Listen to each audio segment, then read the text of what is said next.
Benchir Sangye Dupasho Sangye Chonan Soki Chonan La Janju Bardu Dagni Kyamsuchi Dagi Chönyam Rite Sonam Ki Drola Benchir Sangye Dupasho Sangye Chonan Soki Chonan La Janju Bardu Dagni Kyamsuchi Dagi Chönyam Rite Sonam Ki Drola Benchir Sangye Dupasho.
Let's reflect a little on the kindness that we receive from others.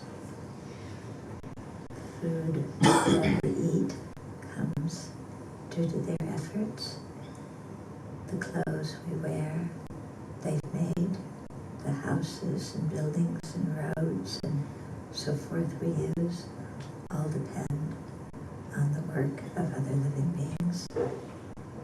Many of whom, most of whom, we don't even know. And so really feel that dependence on the kindness of others.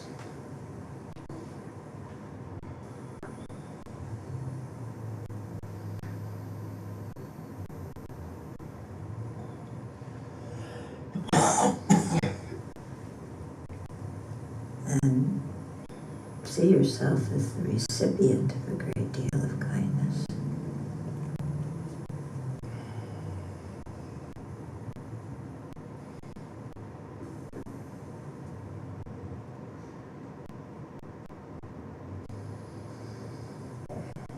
And then let arise naturally a mind that cares about others.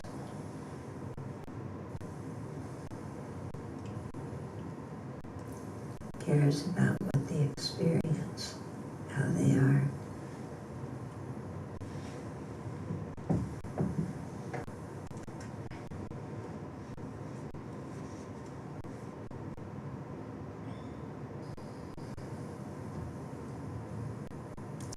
And knowing that if you want to contribute to their well-being, you have to overcome your own limitations to doing so.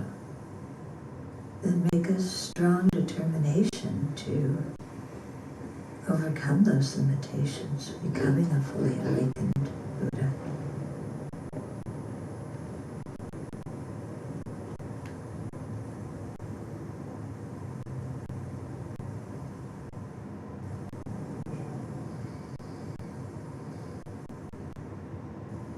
And then let's do that for the benefit of all living beings, and listen to the teachings today and share the Dharma together today as a way of learning how to attain full awakening.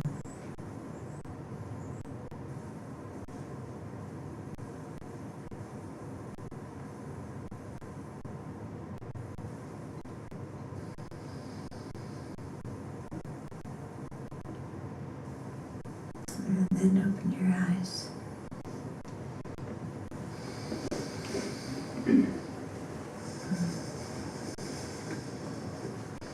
Okay, again, if anybody can't see and you'd like to move your chair up here or somewhere else, please do so.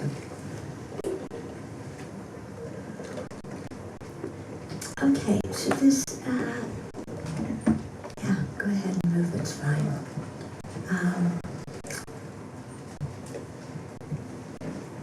This meditation on thinking of the kindness we've received from others is a very, very important meditation. And it kind of goes, last night we talked about the self-centered thought, and it kind of goes against that self-centered thought because we usually think of all the kindness we've given to others and how they don't repay our kindness enough. They don't appreciate us enough, they don't thank us enough, they don't remember our birthday, they don't say sweet things even though we sacrifice so much for them. Right? Yeah? Especially when you're a parent, you know. Your kids go off and do whatever. What did I do to deserve this? After everything I've done for you! Yeah. And, you know, so this is kind of our attitude towards most people, actually. And in fact, what we should practice looking at the situation in the opposite way about what we have received from others, what they have done for us, and ask ourselves if we have reciprocated. Okay? So instead of being the parent who is not appreciated, to contemplate a little bit about what our parents have done for us that we haven't appreciated. When you think about it, they got up in the middle of the night for years to feed us, sleep deprived for years, changed our diapers, cleaned it up when we threw up, kept us alive even though we kept wanting to stick our fingers into the electric sockets, drink rat poisoning, I'm sure all of our parents have stories from when we were little about what we did and how we almost got killed. And, and then they stepped in and did something. And, have we ever said thank you to them? Mm-hmm. And then to think of what they had to do to keep food on the table. Going to work and working hard just to get money to spend on us. And then whatever food there was, we always said, I don't like this. I want cookies and ice cream. And so they had to teach us how to eat properly. We may not have liked doing our homework, and they had to get us to do our homework. We might have been quite disobedient and uncooperative and maybe a tinge rowdy, and created a fair amount of havoc with our siblings running around the house, yelling and screaming. Our parents said, I have a headache. And, so have we ever kind of thought what they had to do to raise us to be people who can fit into society? We may not have liked getting disciplined, but do you think they enjoyed disciplining us? It's not a particularly fun thing to have to discipline a kid, to have to scream at them or punish them or whatever they do, whatever parents do. But, when we look, it's because our parents did that we're able to get along with other people now. So I think it's something for us to, to be aware of and to remember their kindness instead of always remembering what they didn't do that we wish they had done. I once went to one of these kind of self-help type conferences. This was some years ago when the inner child was the rage. I think the inner child is not so popular now. Some other kind of thing is the new psychobabble. But I remember I was invited to give a presentation, and then I went to this other guy's presentation, and he was the main, one of the main speakers, and addressing this whole conference of, however many thousand people it was, and he was telling the story with so much anguish of how all the other boys got to go to the baseball game with their dads, but his dad never took him to the baseball game. And how much anguish this was, and his inner child was aching because he wanted to go to the baseball game with his father. And now, he's a grown adult now. And still, telling this story with so much emotion. And I was like, wow. I don't want to deprecate anybody's feelings. People feel what they feel. But when you look at it from another viewpoint, our mind can complain about anything. Yeah? It doesn't have to be a big thing, but our samsaric mind, our self-centered mind that's perpetually dissatisfied, will complain about anything, no matter how wonderful our lives are. Yeah? And I thought, wow, how much this poor man is suffering because of this, you know? And so much anger towards his father and feeling of being abandoned and on and on and on. Of course, I don't know how much money he got paid for telling this story. Yeah, but, you know, I just thought, wow, what suffering. That, you know, that somebody suffers so much from this.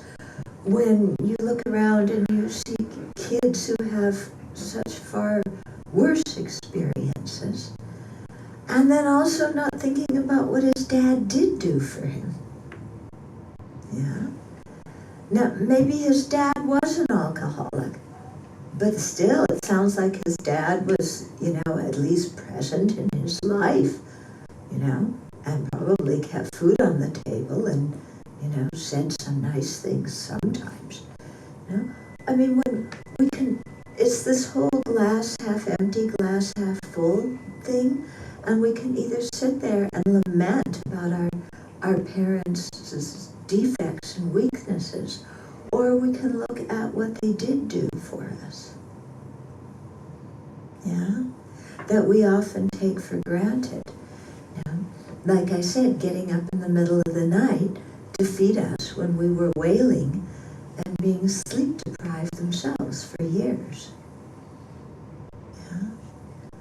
Or having to make sure that we got out of bed in the morning to go to school. Or, you know, whatever they did. Yeah? Were we the easiest kids to raise? Yeah? Would you want to raise a kid like yourself? Yeah? My mother kept saying to me, just wait until you have kids, then you'll see. So I didn't have kids.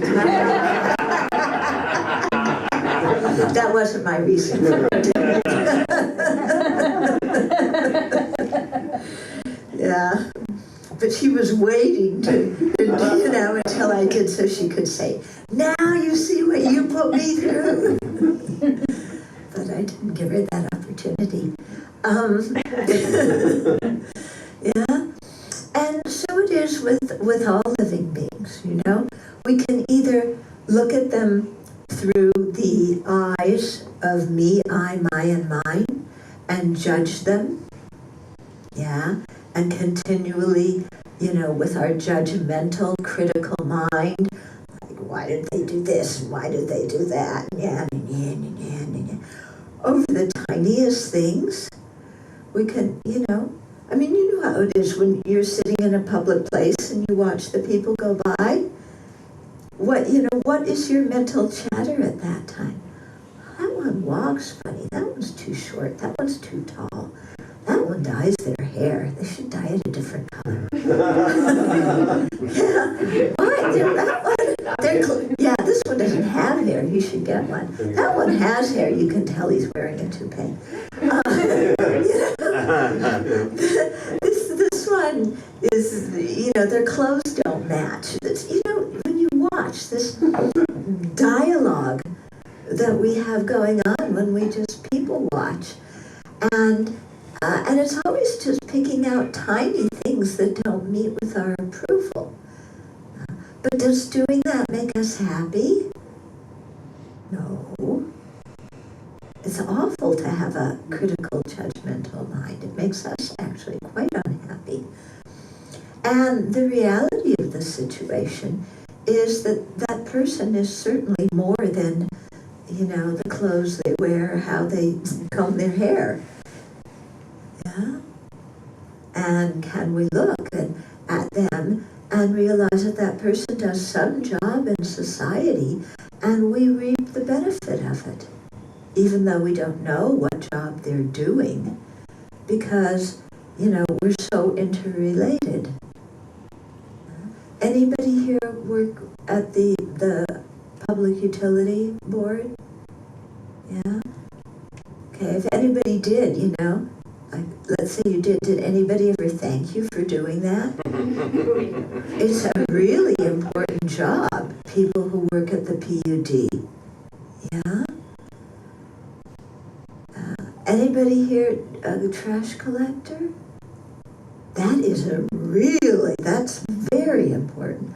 I was in Tel Aviv once when the trash collectors went on strike. Yeah? It's bad news. They do a very, very important job. Yeah? Do we ever stop to thank them?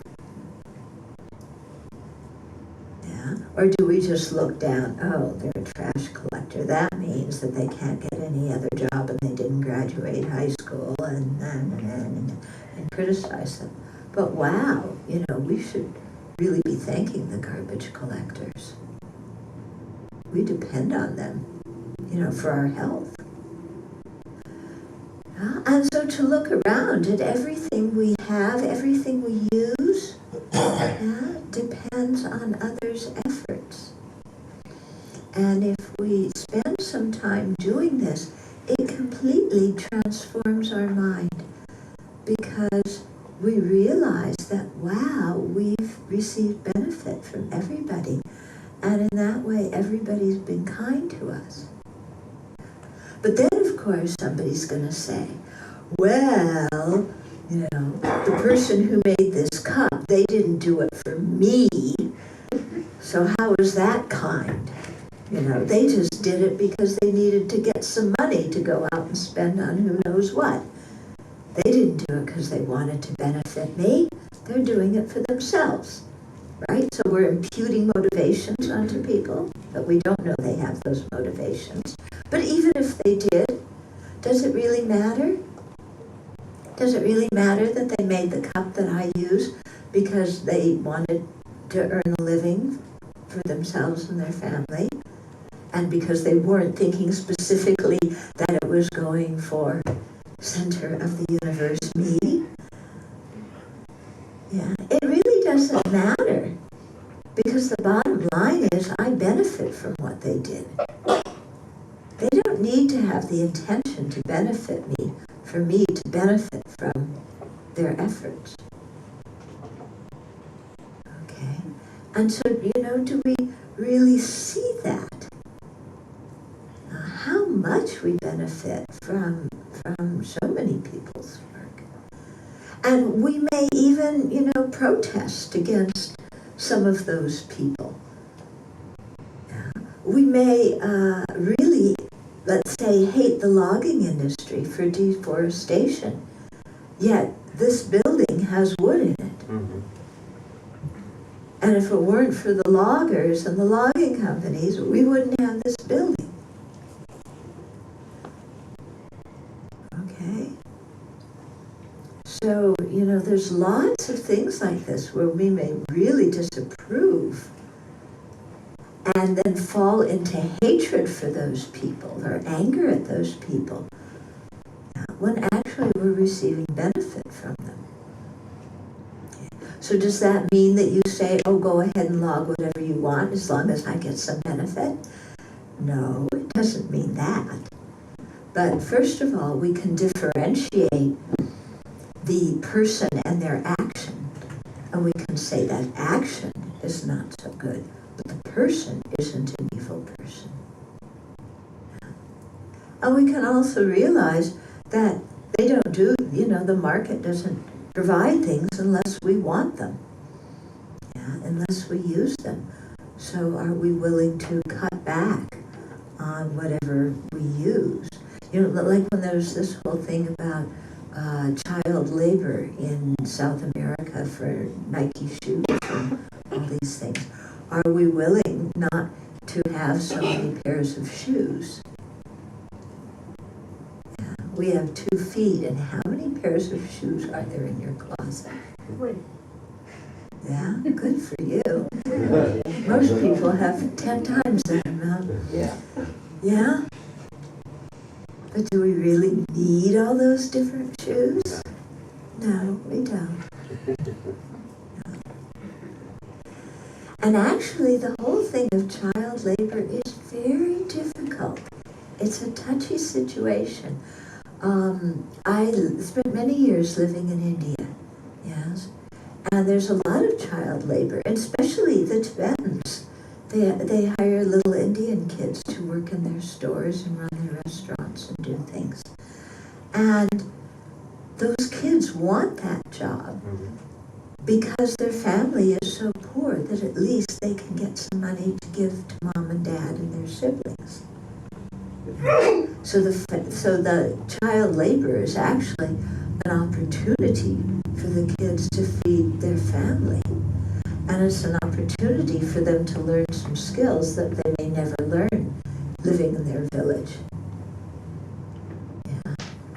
So in my eyes, it's not enough just to say no child labor.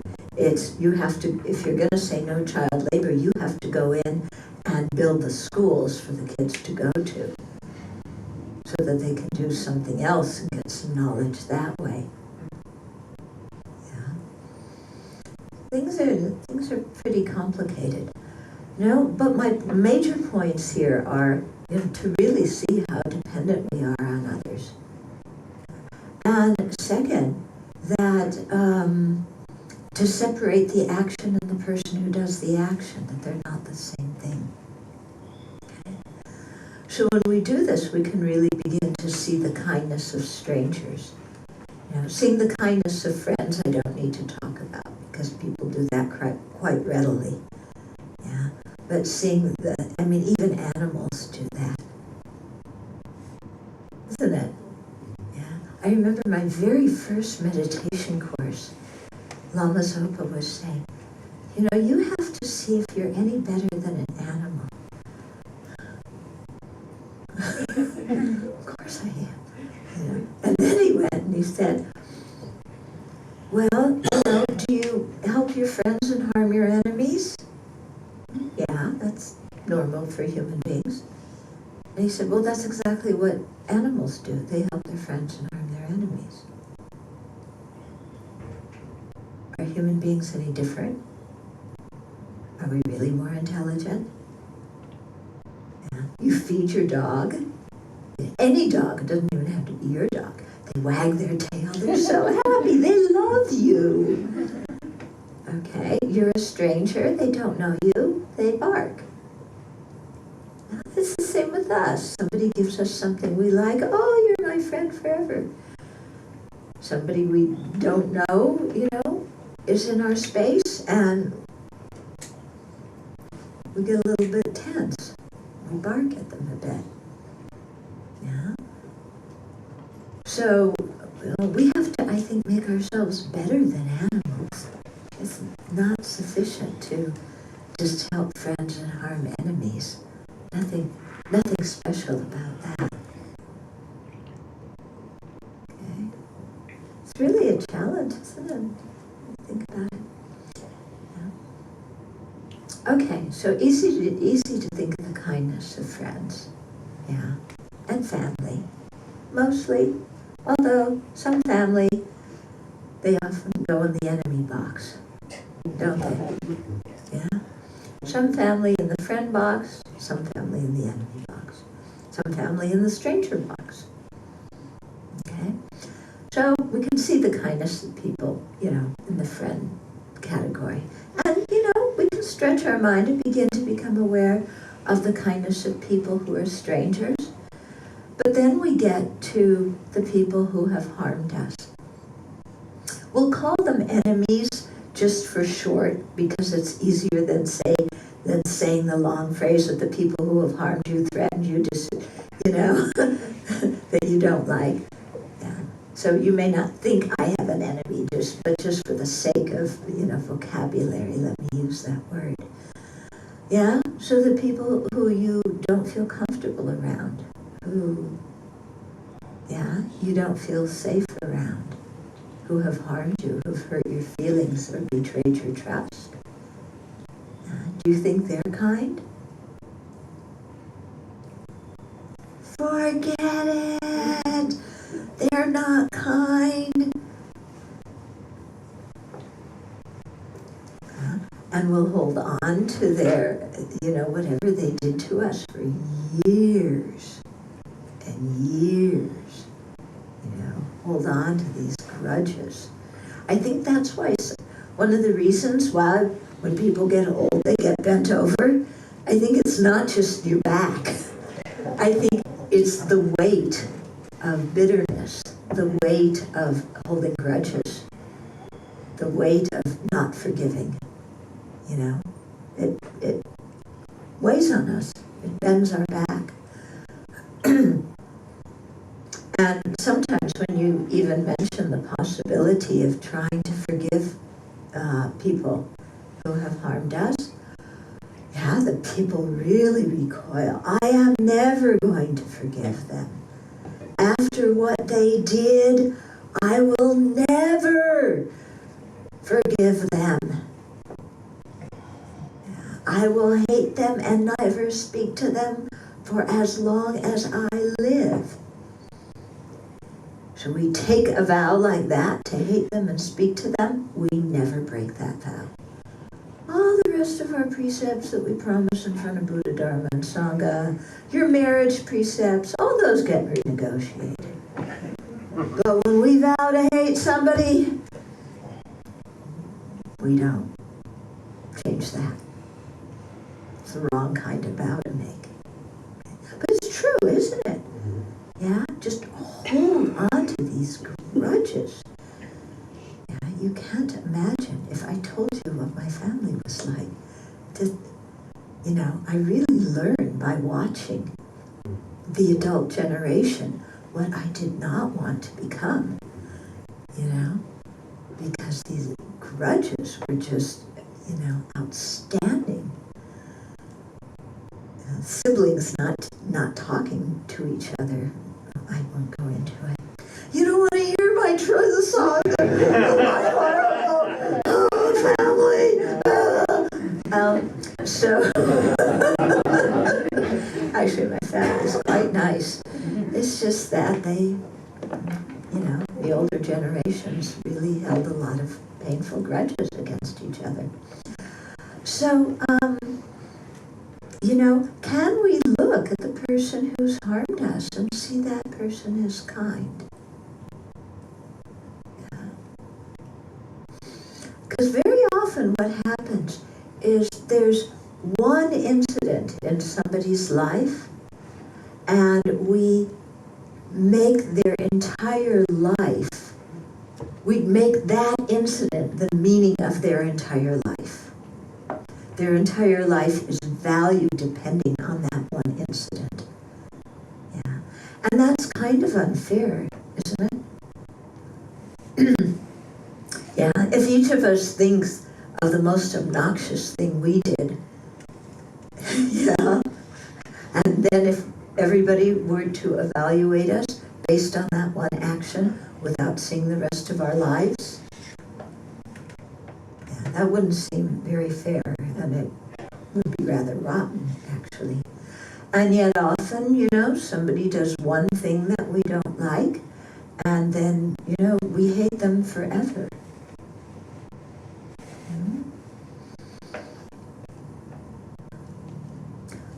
And also, when somebody does something we don't like, we think they are the source of our pain.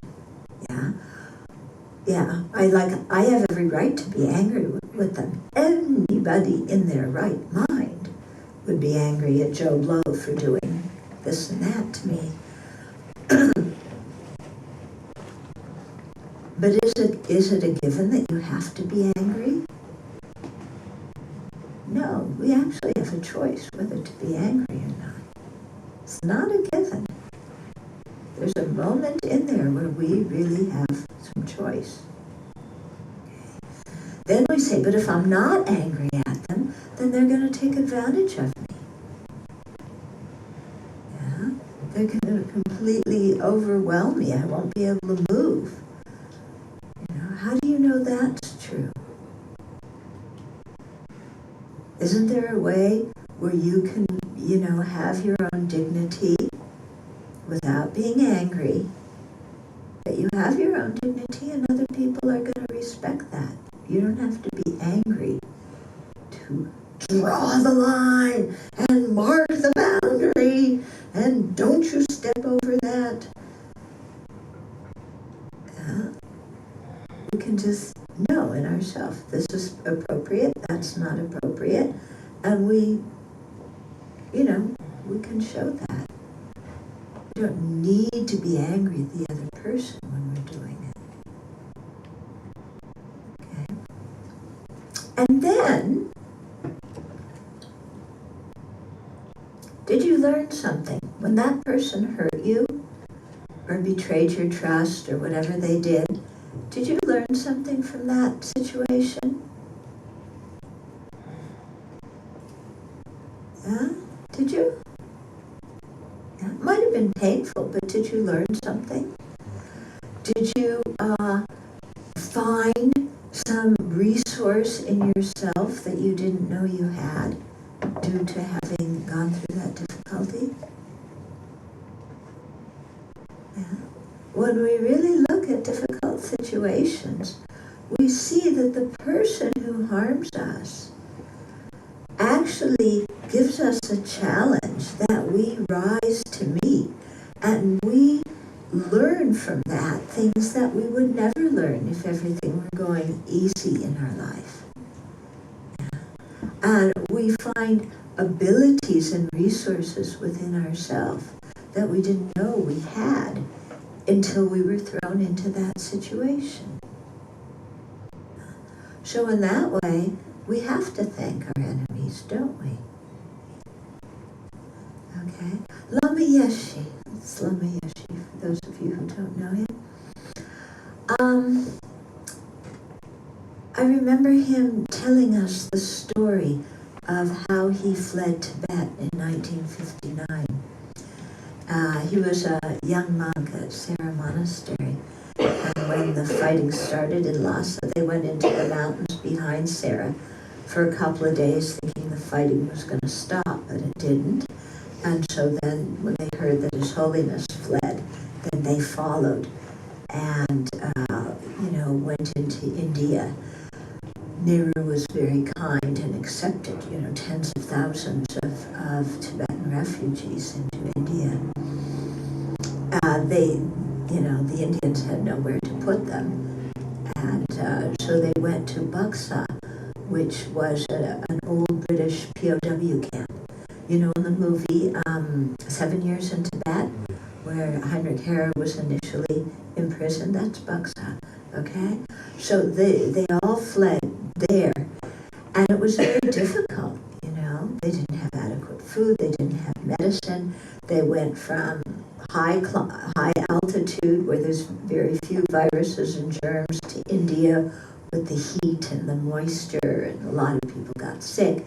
Their whole education was disrupted and everything. And I remember Lama telling us this story. And then, of the difficulties, he went through as a refugee.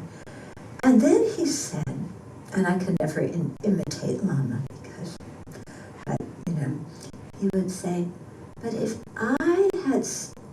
Mao Zedong had not invaded Tibet, I would have become a Geshe at Sera.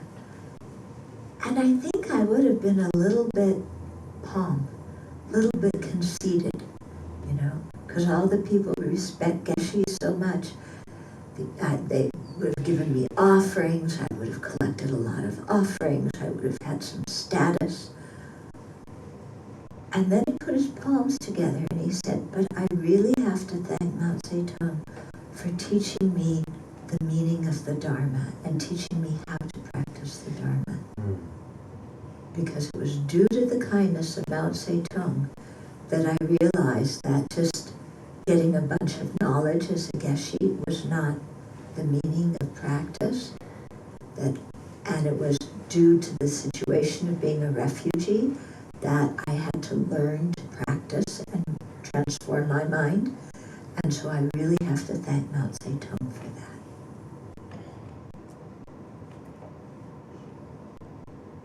Can you imagine? Yeah? So it's possible to appreciate the people who have harmed us. Yeah? Because they often taught us things that we never would have learned otherwise. Okay? So if we can even learn to see the kindness of our enemies, that's real mental transformation, isn't it? Yeah? Instead of going around with this bunch, this sack of grudges and hatred and resentment on our back, to really say, oh, okay, it wasn't a pleasant situation, but I learned something very valuable. And it's really due to the kindness of that person who harmed me that I learned that. And then that completely transforms the situation, doesn't it? Then our mind is no longer burdened by anger and resentment. Okay, so practicing Dharma means transforming our mind. And if you really want to practice Dharma, you have to get used to being wrong. Yeah? To really see that most of our views and opinions and ways of interpreting different events are incorrect. Yeah. And that actually is the good news, because if our views and opinions and interpretations were correct, then it would be very difficult to release these disturbing emotions, because we would be seeing the situation accurately. Okay. But because we're usually not seeing the situation accurately, then realizing that we're wrong gives us the opportunity to let go of the disturbing emotion that arose due to that view or opinion or interpretation. So whenever we're wrong, we should go, yay! Yeah? Whenever we're wrong, we feel so humiliated. Oh, I was so wrong. What are they going to think about me? I was wrong. Yeah? Every time we're wrong, we should go, oh, good. Now I can get rid of that disturbing emotion and get rid of all that stuff that was weighing on me.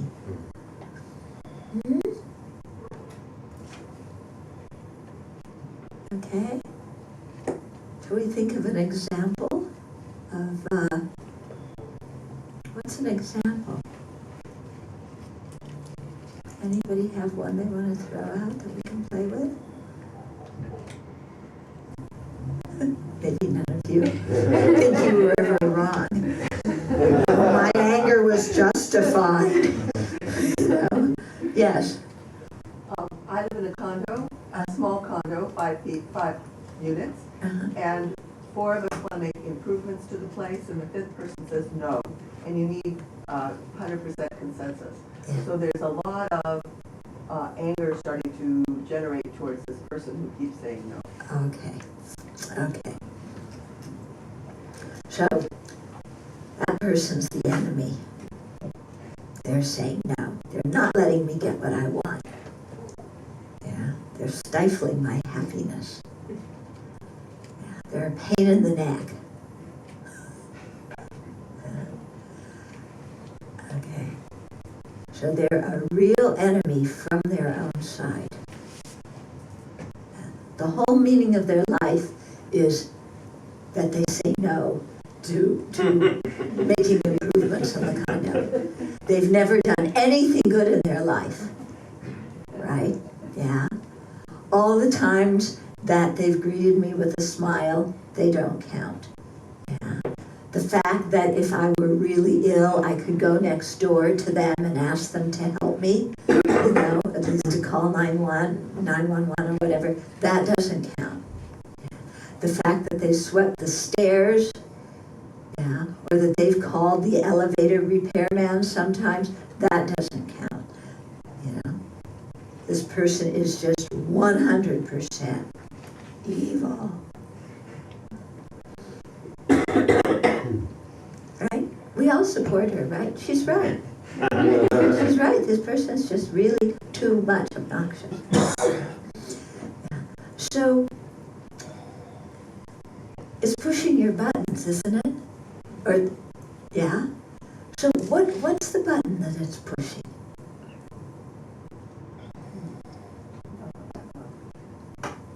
Well, I'm right button and she's wrong. So Yeah. that's one of them. Okay. I guess the other is that we're trying to do something for the greater good, improve the place so everybody's property values are maintained or increased, and she's stifling us from recognizing some material gain, I guess is what we could say. Okay. Okay, so two things. Number one is she disagrees with me and she doesn't realize how right I am. Yeah, that's And I am right. Always. always. Yeah. And second of all, I want some more money. If my property value goes up, but it's not just me, it's all the other people too. You see, it's not me, I'm not the greedy one. It's everybody in the unit except her, right? So they're the greedy ones who want their property value to go up. And I'm just on their side, because I want to help them, because it's really for the greater good. Yeah. Okay. So there's there's some buttons in there, but it's mostly the I'm right button, isn't it? Yeah.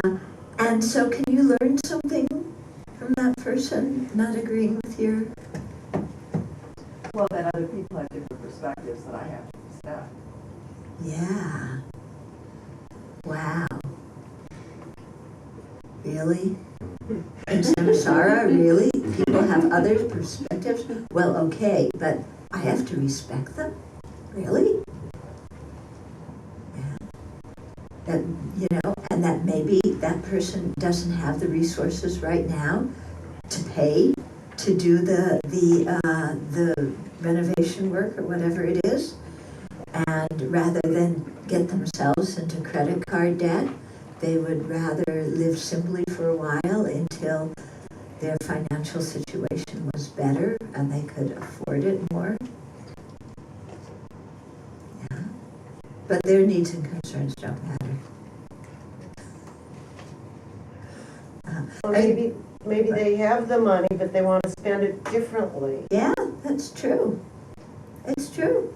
And, maybe they don't value the property value going up, and they don't value the renovation and repairs. Maybe they realize the property value going up, they'll end up getting higher taxes, and they're trying to just say in the long run it might be better not to do this.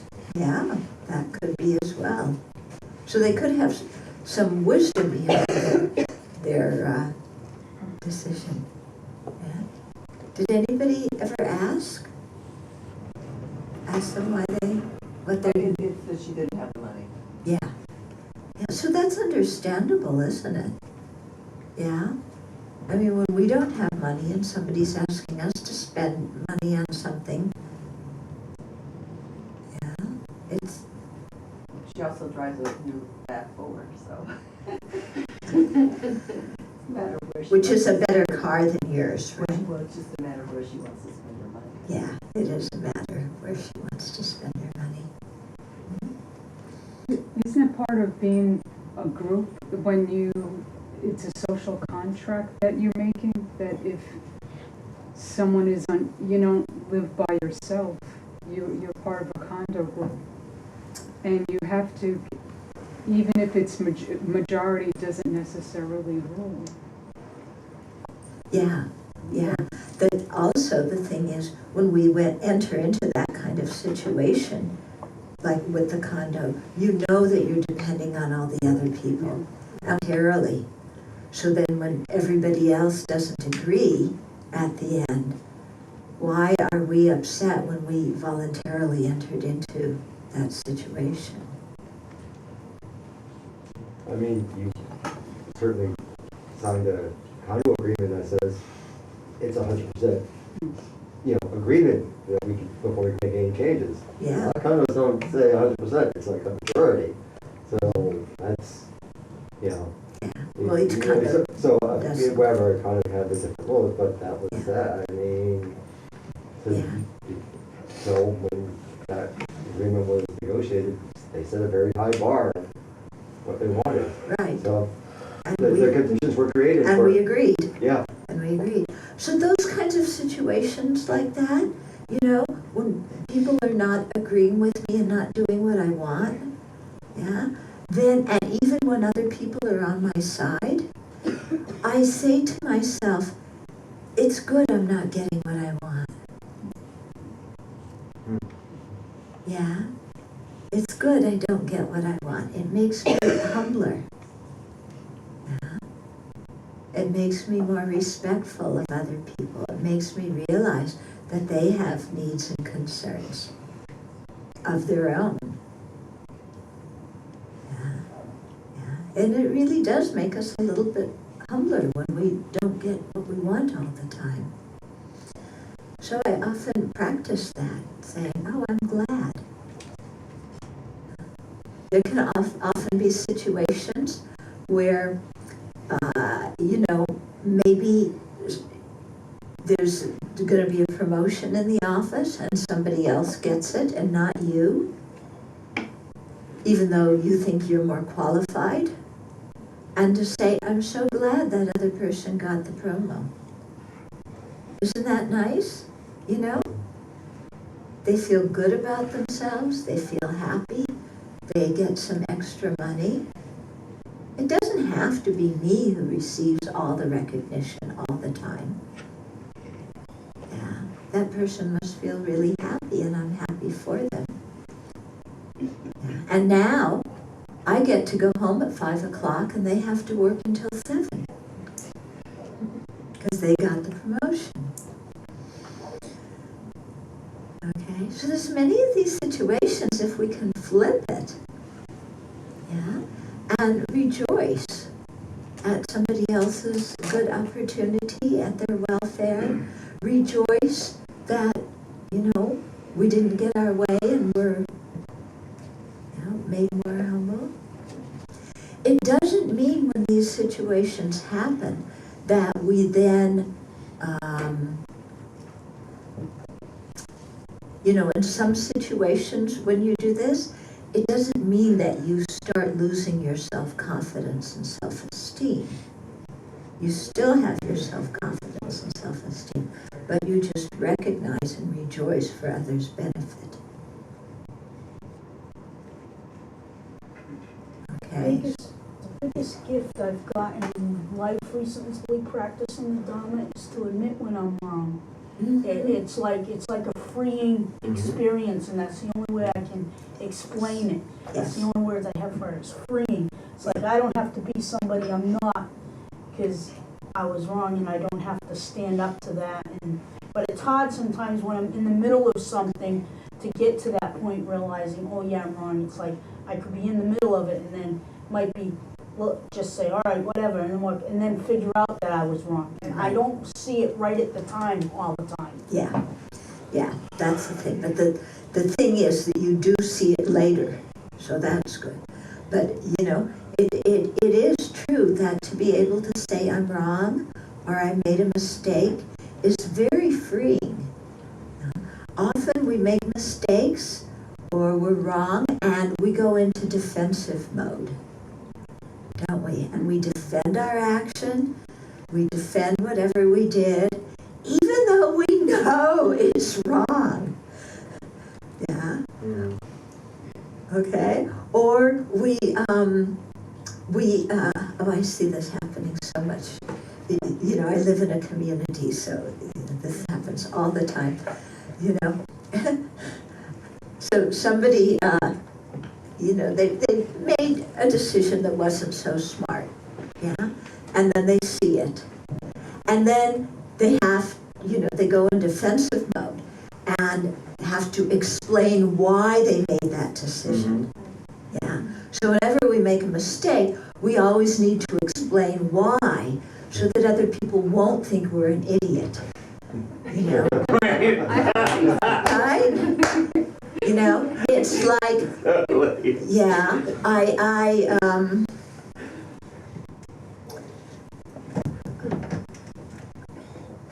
Carrie Kennedy taking the sleeping pill Mhm. instead of her thyroid pill, you know?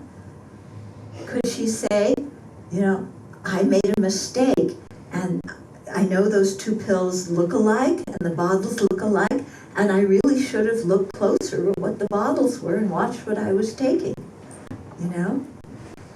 But and own it, you know, I was rushing, and I should have looked closer, because I could have killed somebody in this car. But instead it was like, well, you know, the bottles were alike, and they were on the same in the nightstand, and the pills look alike, and this and this and this and this and this, and I really didn't mean to be driving when I'm intoxicated, you know? And sometimes it's just so much easier to say, I made a mistake. Yeah. But I see all the time, whenever we make a mistake, we always have to explain why we did whatever we did, because there really was some reason for it, you know, and we were just missing a piece of information. Instead of saying I was wrong. I mean, like, what is our problem with saying I'm wrong? Yeah, what our problem is we care what other people think about us. Yeah, we are so attached to our reputation. And one of the rules of the universe is everybody has to think well of me. Yeah? Do you have rules of the universe? Yeah? One of my rules of the universe is everybody has to think well of me. Not only think well of me, everybody has to like me. Right. Yeah. And if somebody doesn't like me, something's wrong with them, and maybe something's wrong with me. No, nothing's wrong with me. So I have to explain. Because I can't realize that I can make a mistake, that I can't realize, or I don't understand that making a mistake does not mean I'm a bad person. Yeah.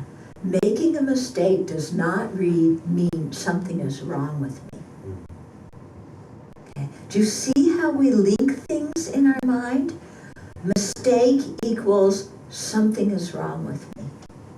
Something's wrong with me. I don't have friends. I'm lonely, then this and that. This whole string of conceptions. Instead of, you know, I'm not a Buddha. I made a mistake. What else is new? Yeah? And be able to laugh at our mistake. It's not the end of the world. Yeah. And even if it was a serious mistake, to apologize and to forgive ourselves. You know? And to make a joke about it. And if other people don't like us because they reduced our life to the meaning of one action, there's nothing I can do about it. It's a free world. They're entitled not to like me. And it's not the end of the world if somebody doesn't like me. Even though I'm so wonderful and lovable. You know, it's really not the end of the world. And if I meet this person in another situation, we might actually wind up being friends. And why do I care so much about what other people think of me anyway? Yeah. I mean, it's so strange. We don't wonder, what does the Buddha think of me? You know, we don't think, am I keeping my precepts well? Am I doing something that, you know, the holy beings, the wise beings would appreciate? Yeah, am I acting and thinking in a way that, yeah, would those who are wise would appreciate? We don't think about that. Yeah. We care about what other ignorant sentient beings think about us. Yeah. Sentient beings whose minds are under the influence of ignorance, anger, and attachment, we are so worried what they think about us. as if all they had to do all day was sit there and think, oh, children did this, and children did that, children. You know, they only could think about me all day long. You know, that's a little bit egocentric. They are actually too busy thinking about themselves to spend that much time thinking about what they think about me. You know, what people think about me is this blip going through their mind. And, you know, the blip of this thought that's based on their own periscope of me, I, my, and mind, and, you know, gone through the filter of their attachments. And it's just their opinion in a blip of mental energy that's likely to change at some other time, and that doesn't remain in their mind stream very long. But I care a whole lot about what that was. That's actually kind of stupid, isn't it? Yeah? Really stupid. Because, you know, oh, they don't like me. Why don't they like me? You know. Why don't they like me? Because they have a substance abuse problem, and they asked me for a loan, and I said no. So now they don't like me. Did I do the right thing or the wrong thing in saying no? You did the right thing.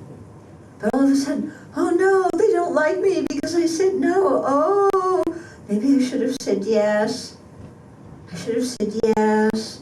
Then they'll like me. And they probably wouldn't use it for more drugs and alcohol anyway.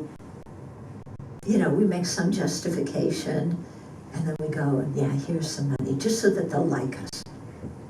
Yeah. Instead of really doing what is actually beneficial for them.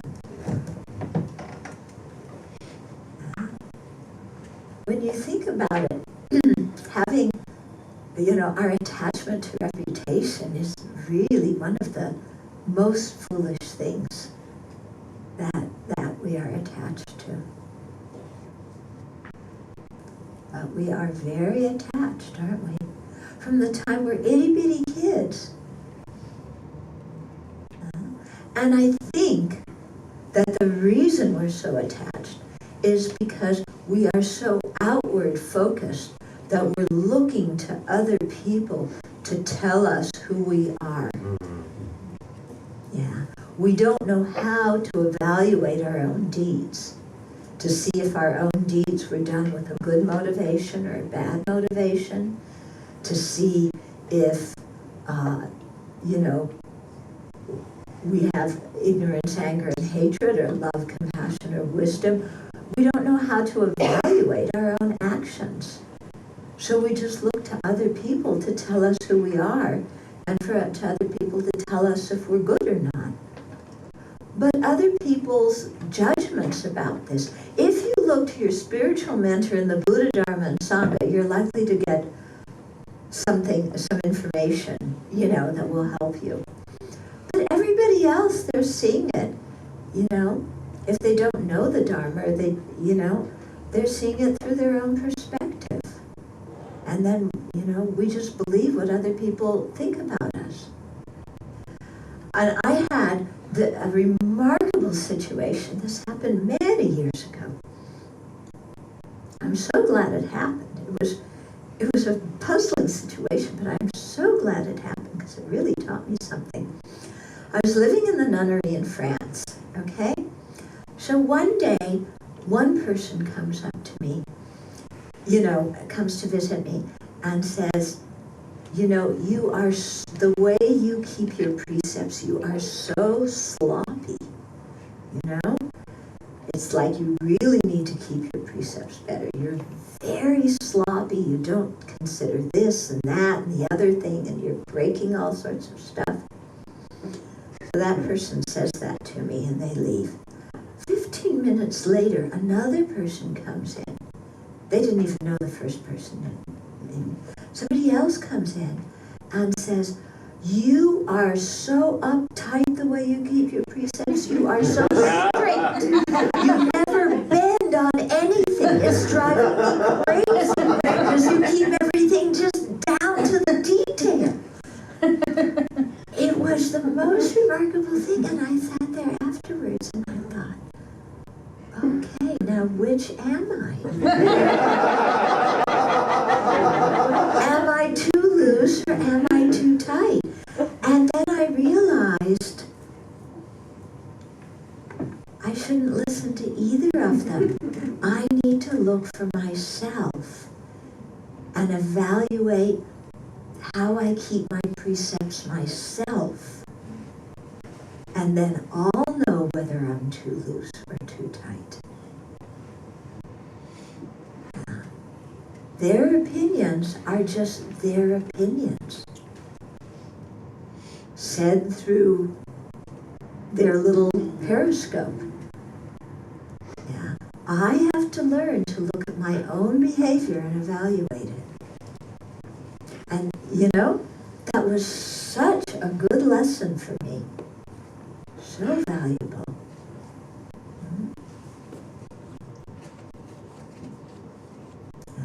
So when people criticize us, first thing we should do is, instead of reacting and going into defensive mode, no, but, you see, I didn't, and I didn't, and I really meant to, and you didn't understand, and you know, all that stuff. To just sit and think, okay, is there some degree of truth in what this person is saying? Yeah, forget their tone of voice. Yeah, forget all that stuff. Just, is there some truth to what they're saying? Okay, if there's some truth, then I need to own it. Yeah. Somebody comes up and says, you have a big nose? I have a big nose. Yes, you're right. What am I going to do? No, I don't have a big nose. Or you see, you know, it's really not my fault that I have a big nose. It's because my parents both have big noses and I have their genes. So, you know, don't criticize me because I have a big nose. It has nothing to do with me, it's other people. And anyway, my big nose is kind of pretty, so you shouldn't criticize. Yeah? It's like, you're right, I have a big nose. Okay? That settles it. You know, if somebody points out a fault I have, yeah, you're right. Okay? If somebody criticizes me for something I didn't do, yeah, then again, there's no reason to get upset about it, because it's like somebody's saying you have horns on your head. You check. You know, no horns. Yeah, really, no horns. So this person has incorrect information. Yeah. So I need to go talk to them and give them more correct information. Yeah. So that, and then that's it. Again, I don't need to get angry because somebody says something false about me. And I don't need to get angry because somebody says something true about me either.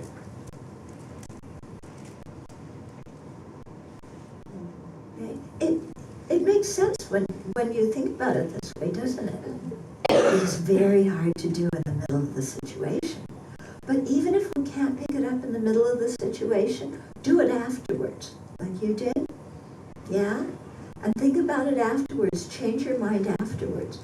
And as you do that more and more and more, then it becomes much easier and you'll be able to change your mind right in the situation. Yeah. And then it's so cool when you can change your mind in the middle of the situation and you can see something happening that normally you would have totally flipped out about, and you're able to stand there and inside you and chuckle about it. I mean, that is such a good feeling. Especially in those relationships. You know. And this often happens with family members. You know, Thanksgiving dinner? Yeah. Minefield. Yeah. And how, like each family meal, the same dynamic plays out over and over and over again. Maybe you have some issue with a sibling or a parent or a cousin or an aunt or an uncle. Every Thanksgiving, they point out that same thing. Oh, you're not married yet? Yeah, that could be one. Or, how's your work? Are you making any more money? Gee, you still haven't lost any weight from last year. You're still with him. Yeah, oh, you're still with that idiot. Yeah. When are you gonna get smart? Or any kind of, you know, because relatives will make comments, right? Yeah. And because we're so close to those people, yeah, and they know what our buttons are. Okay. Of course, we know what their buttons are. But they know what our buttons are. And they push our buttons. And I don't know if they do it deliberately or if they do it just out of habit. You know, because sometimes in families, this is just the way you do things. You don't know how to talk to each other any other way. Yeah? I had dinner once with a friend of mine. His parents invited me over to have dinner. And in the middle of the dinner, you know, his parents start going back and forth. So I know very well what to do in these situations. I took one word they said, and I take that word and moved it on to a different subject. You know, I can't remember what they were starting to do tit for tat for, but whatever it was, I said, oh, you're talking about that store that makes pizza? Well, one time I walked past that store and this and this and this happened. I went off on another subject. And my friend afterwards was saying, wow, you know, you prevented a whole family argument. And you know, he said, that's just the way my parents talk to each other. You know, they've been married, I don't know how many years. And so sometimes it's a habit. You know, people don't know what else to do. So here we're talking about them, but let's come back and talk about us in our relationships with family members. And we get into habits, you know, and we play it out the same thing every family meal. Yeah. And so the one time when we decide to change, the one time when we don't let that remark push our button because we've gotten rid of our button, so you don't respond the same way, then the whole thing stops. They can't go on. They can't continue doing the same thing. And their mouths drop. So it's remarkable, you know, when you can really see, I can let this person make a remark and I don't have to react.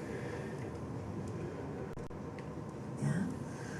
There was one time my mother was really mad at me about something. I can't remember what exactly it was, you know. It was some stupid thing that I didn't do this and didn't do that. Or I did this instead of that, and as a result, she didn't get the frequent flyer miles that she wanted, you know, something like this. And so she's going on and on about, why did you do this, why did you do that, and I didn't get the frequent flyer miles. And I just said, oh, what to do, Mom? You have a really nutty, stupid daughter.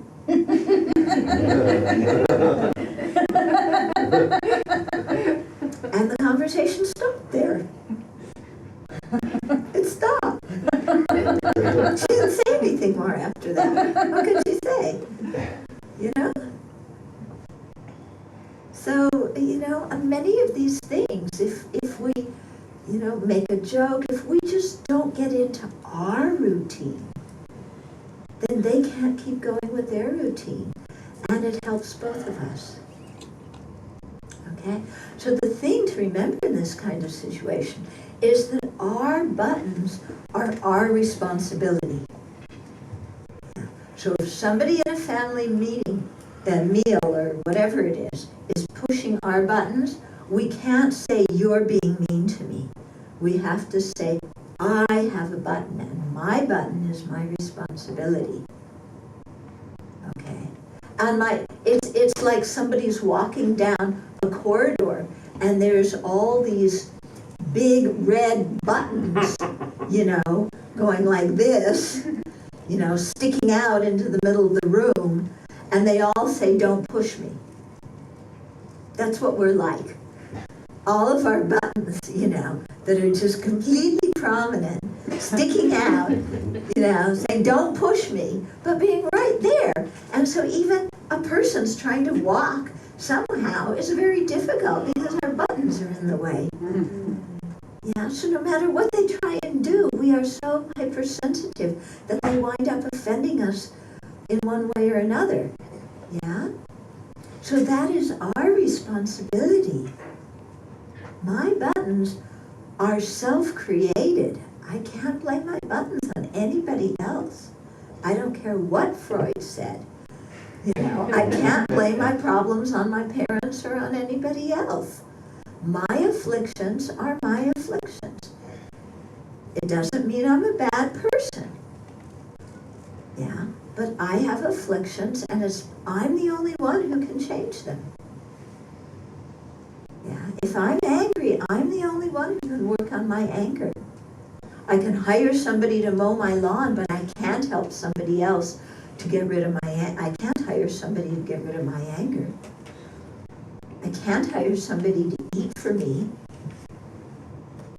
I can't hire somebody else to, so that I'm less greedy. I'm the one who has to make myself less greedy. Yeah. So that's actually good, because if our improving ourselves depended on somebody else, then we really would be victims of the world. And we really couldn't change until other people changed. Yeah. But because we're the ones who have the ability and the power and the responsibility, then, change can happen and we can do it. And we aren't dependent on other people to change.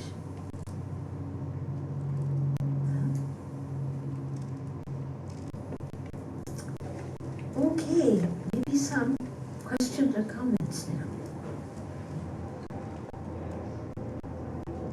Yeah.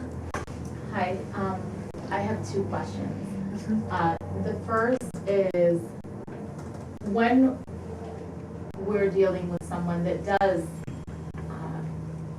seem to be hypersensitive, and whatever different approaches we take, they may be perceived, and you're really being mindful, or I'm really being mindful to not offend or criticize, but it seems like whatever I say or do, that's their button, and there's no way to avoid it. What's a good approach? For me, I feel the approach is just to keep my distance because it's the only safe place. But obviously in more personal relationships and familial relationships, you can't do that. Yeah. So what's another approach, or a approach for me to just kind of be more patient and not kind of get stuck or caught up in that cycle? Okay, so when you're with somebody else who's very, very sensitive, and it seems like almost everything you say ticks them off, yeah. And so you're saying normally you just would keep a distance, but in some close relationships you can't do that. So what do you do then? Okay, there's two things. One is you realize I can't control anybody else. Yeah. So the important thing is for me to be peaceful about this. And somebody's mad at me, that's good. Again, it gives me the opportunity to be more humble. Doesn't mean I created, I was wrong or anything like that, but it gives me the opportunity to be more humble. So I don't need to take it personally what this person is saying, you know, and I can have fortitude, you know, build up fortitude in the face of harm. And especially when you think, oh, you know, I want to be a bodhisattva, and a bodhisattva is one who really reaches out and helps all living beings. And of course, living beings don't all say, oh, thank you so much. They often are quite resistant, you know, talk back and do awful things to bodhisattvas. Yeah. And so then you think, okay, I aspired to be a bodhisattva, so this is my training. Yeah? But people do and say all sorts of things to bodhisattvas. So if I want to be one, I need to develop some thick skin. You know, not in the sense of ignoring stuff or stuffing my emotions, but just realizing, you know, this doesn't really matter. So this is my time to practice. This is my kindergarten, my bodhisattva kindergarten. Okay? So that's one thing to do. Yeah, and so you do that to work with your own mind so that you see the advantage in this situation. Instead of thinking, oh, I've been doing backflips, trying to find the right thing to say to this person and I can't do it. Just drop that. And it's like, oh, okay, this is a difficult situation. It's my bodhisattva kindergarten training time. Okay, that's one thing. Second thing is, anybody here heard of nonviolent communication? Yes. Marshall Rosenberg is really quite good. We've been studying that at the Abbey, and he points out very much, you know, when people are super sensitive, what's happening is they're hurting inside. So first of all, you know, you realize they're hurting and you have compassion for them.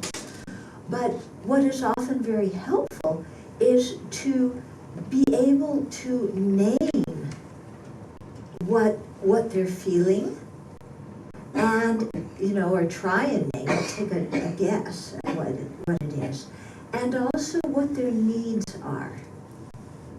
Okay?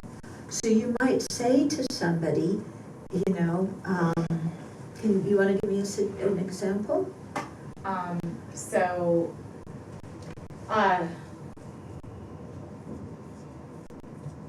Okay, so this is with a partner who has a child, and I was watching the child who was conveying, he was upset and nervous, he had gotten in trouble in school, and felt that he was going to really be in trouble when he got home. So I was just kind of trying to calm him down and help him to understand how, though his dad may be frustrated with his actions, it doesn't mean that he loves him any less or whatever, but that he needed to figure out ways to be less disruptive in school, etc. Then, okay, let's start with that, okay, before you go on to the father, okay? How about saying to the child, are you scared? Do you feel afraid? Yeah. Do you need to know that you're loved? In other words, not bringing in you, the child, anybody else, any other person. It's not, do you need to know that your father loves you? But, you know, do you feel afraid? You know, do you need some love right now? Yeah, or do you feel afraid? Do you need some understanding? Kid's probably going to go, wow, some adult understands me. They're getting it. Yeah. Because very often we know for ourselves, when we're stirred up inside, very often what we want most is for somebody just to understand what we're feeling and needing. We're not so much always wanting them to solve our problem, to fix it. We just want them to empathize, to know somebody understands me. Yeah? And I bet you that kid, if he's been getting in trouble in school, you know, he's probably really scared of what's going to happen at home. And he probably really needs some love, you know. And he may need some, you know, some kindness or some encouragement. Do you feel afraid because you need some encouragement? Yeah. And then, if you guess right at what they feel and need, they'll say yes and they'll continue talking. Or they may say, no, that's not exactly it. It's like this. But by your starting to give words to feelings and needs, it gives them an ability to check and see inside, oh, is that what I'm feeling? Is that what I'm needing? Okay. Then, now, the rest of the story. So then it did go on, and I think I was able to give him some of what he needed. Mm-hmm. So then he went home, and then I got a message from his father about, because he had said, he feels like he can't express himself when he's being yelled at. And I did say that the son said that. Son said, yeah. And I can understand that because in interactions with his father, I feel the same way.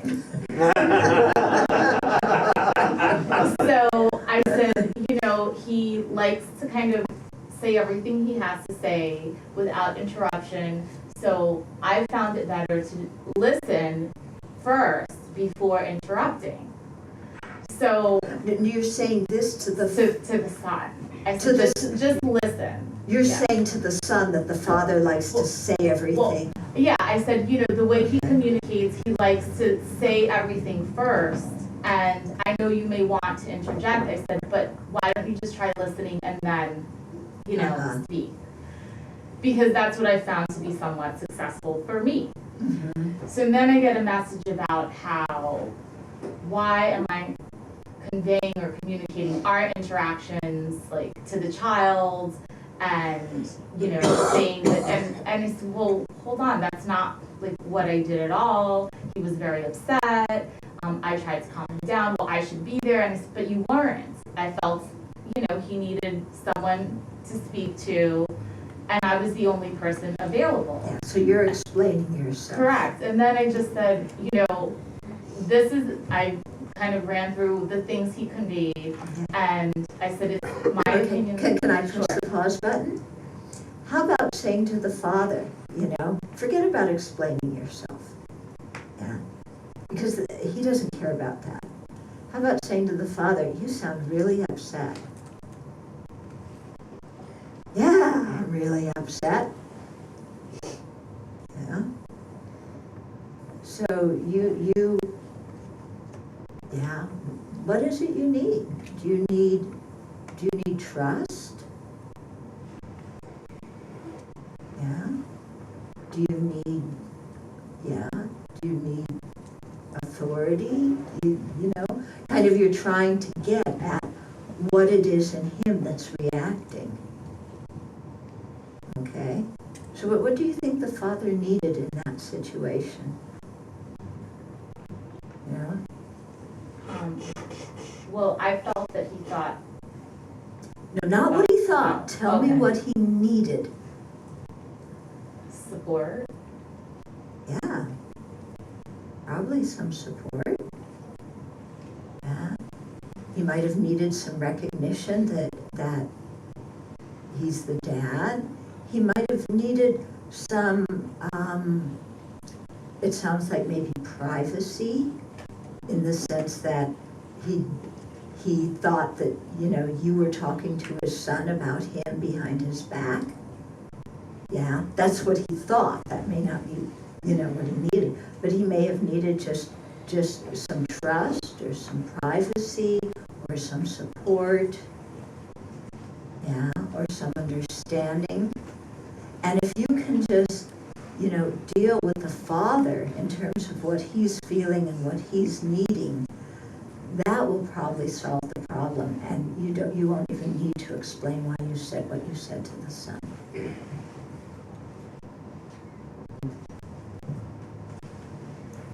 Well, I'm sure the opportunity to try that will arise.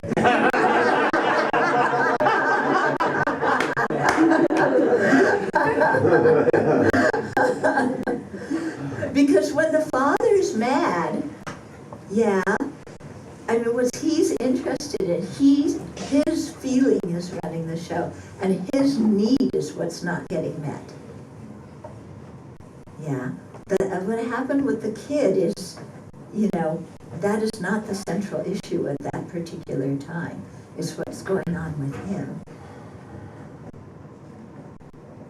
So even if you may guess, you know, do you feel, you know, do you feel angry because you need support? And he says, say, yes, I feel angry. Anybody would feel angry after what you did. And then, again, don't explain yourself. You say, wow, this is really, really upsetting to you, isn't it? Yes, it's very upsetting to me. You know, I had a hard day at work, and I come home to this. Yeah, you're really upset, and it sounds like you really need, you know, some support at this time, or you really need some calm in the house at this time, or you know, you really need whatever it is. And he may go, yeah, that's exactly what I need. You know, how come you don't do it? And you just keep on talking about what he's feeling and what he's needing. Putting, you know, don't talk about the situation. Don't even link it to yourself or to anybody else. It's just, you know, like the words of what you're feeling and needing. And so sometimes a person really needs to vent. You know, they're holding a lot of stuff in. And they're going to tell you again and again, yes, I'm frustrated. You know, or I'm angry. Yeah, you seem really frustrated. You bet I'm frustrated. This is really upsetting. Yes, it's really upsetting. You're really angry. Yes, I'm angry. You know, oh, there's, you know, you also feel confused about this because, you know, you really need some clarity in the situation. Yes, you know, I'm confused and I do need clarity.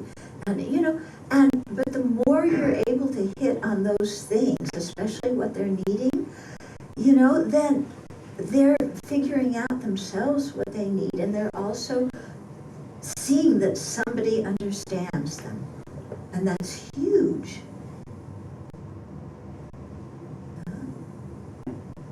Because often in conflicts, we argue about the situation, but often it's not so much the situation, it's how we feel that's the issue. Okay? How we feel and what we need, not the particular situation. Yeah. I sometimes find it hard because then they kind of switch to, with, you know, my therapist, why are you asking me these questions? And become defensive, and then it's really hard to sort of continue down that line. See, if you're acting like a therapist, oh, so you seem quite upset by this. You know, of course they're going to say that. But if you are a real human being and you care about what they feel, and you're saying, wow, this is really upsetting for you, isn't it? You know, so you're not saying you're really upset by what I did. You take yourself out of it. You know, you take the people out of it. You're just, yeah. And so you're not asking them, you know, let's go back to your childhood and tell me about it. It's just, you know, you care about them, that you're really upset. This is really disturbing for you, isn't it? And you say it because you care. Not because you're trying to manipulate them or psychoanalyze them, but because you care. Yeah. So then, you know, here's where the Dharma comes in. Somebody's screaming at us, and we're trying to care about them at the same time they're screaming at us. Okay? So that's where Dharma comes in, and it's like, can I see that when they're screaming at me, they're suffering? Can I have compassion for their suffering at this moment? And know that their screaming at me really doesn't have anything to do with me. Let me deal with this suffering sentient being.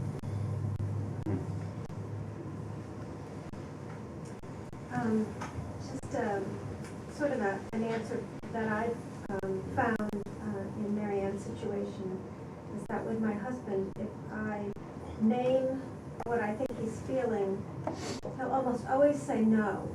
I'm wrong. But if I say, are you angry? He'll still say no, but he'll try to clarify it. Because he doesn't want me to assume anything. And so, and he's always wanting, he wants to be seen as somebody who's not angry, but perhaps confused. So I usually overstate it and then he brings it down. And in turn, that brings him down. So I find that helpful to ask him, are you, whatever. Yeah. How do you deal with it when somebody says they're passionate about something and then, you know, it appears really angry and they're going off on something? So it's like they're saying, no, I'm passionate about it, and going, What about it? passionate Passionate about Yeah, it. and they're going on and they're like, Then really, you say, oh, you're really passionate about this.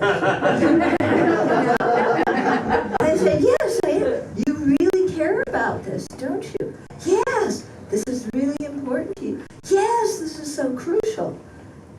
Yeah, and you let them know that you're getting how they're feeling, and then they'll calm down after a while.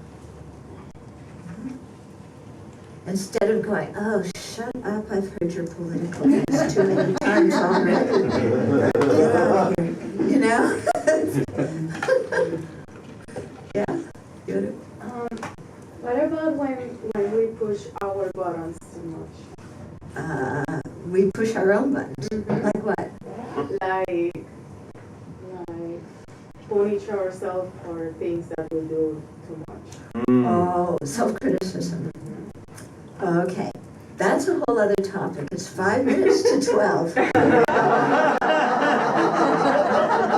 I know you're really interested in this. But I'd like to talk about that when, in the afternoon.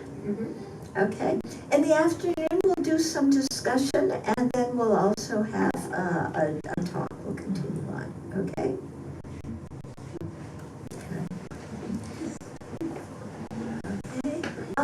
So I think there's a potluck, is there? Everything out now. Okay, should we do a food offering here? Do they usually do a food offering there? they usually do it at the table.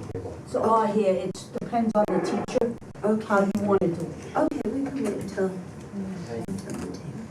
Okay. I'm just going to chant a short meditation. I don't know if you know this one or not. Due to this merit, may we soon attain the awakened state of Guru Buddha, that we may be able to liberate all sentient beings from their suffering. May the precious Bodhi mind, not yet born, arise and grow. May that born have no decline, but increase forevermore.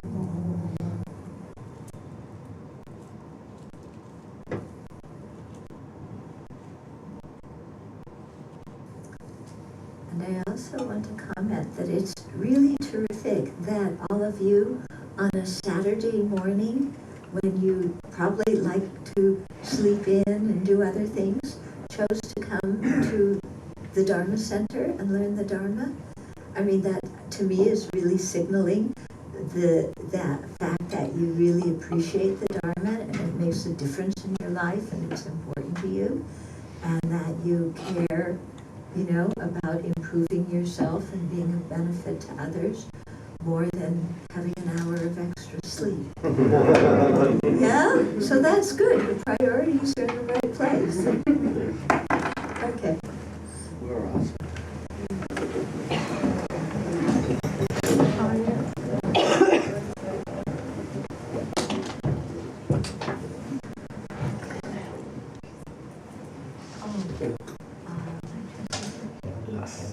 Actually, if you go to Chodren.org, there's a section of prayers and practices, and you'll find it there.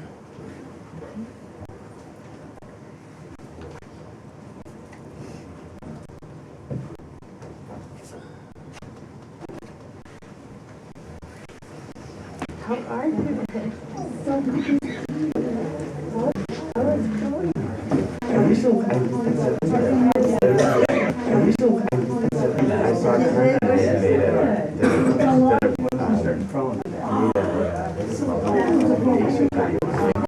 was very sweet of you.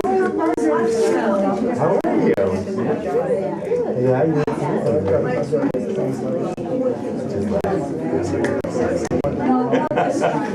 Congratulations. Is that good? Yeah. Okay. That's good. Okay. Right. Good. Well, I just know from people online that I would never buy the whole like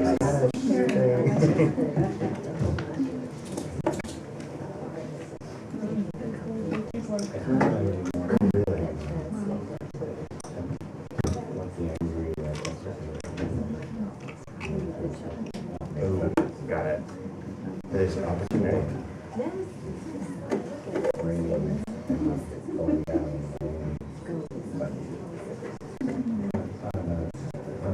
Exactly. Yeah. Yeah. I know. Exactly. I know. Dude, I didn't know you came here. Yeah.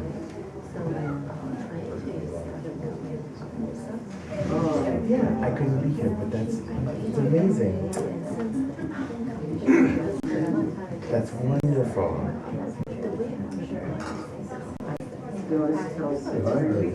Yeah. I tried to cross the other way and I was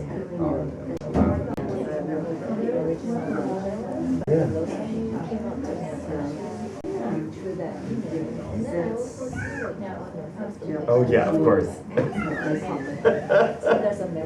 Exactly.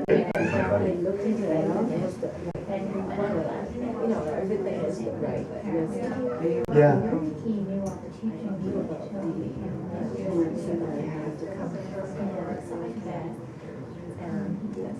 That's so funny. That's great.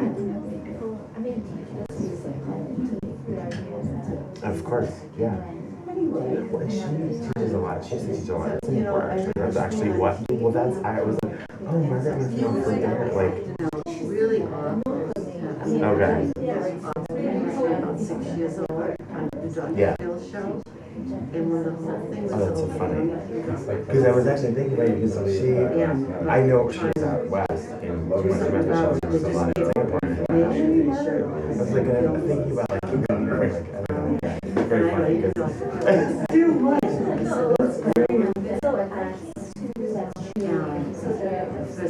the kids say he's Okay, yeah. and the doctor said that child is